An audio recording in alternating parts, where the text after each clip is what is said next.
Ano-ano pong klase ng droga tinest o lahat po ba kasama? Kanino po? Kay Yung test po na ginawa ninyo, cocaine lang po ang pinagawa. cocaine lang po ang pinagawa. Opo. Hindi po kasama ang iba. Hindi po. Yung resultang yun po ba isa na publiko? Ano? Yes. Ano daw? I saw it on GMA, read it on in the papers. The results of the drug test. Is what? Particularly cocaine ang tinitest ninyo. Why cocaine? Yun po yung hiningi niya Hiningi ni nung pasyente. sinong pasyente? Si Marcos po. President Marcos. Then Senator Marcos.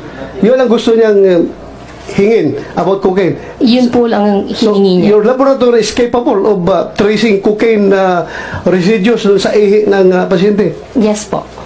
So, iba yung ginagamit nyo sa cocaine, iba yung ginagamit nyo sa Cebu. Iba rin Opo. gagamitin ninyo sa marijuana. Am I correct? Opo. Pero kung ako, walk-in lang ako, pupunta ako doon sa iyo, I want a drug test. Anong gagamitin ninyo? Kung ano pong hihingin nyo. Oh, may ganun ba na hingin? Kasi lahat ng tao dito sa Pilipinas magpa-drug test.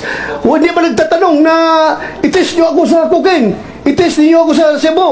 Itest niyo ako sa marijuana? Wala.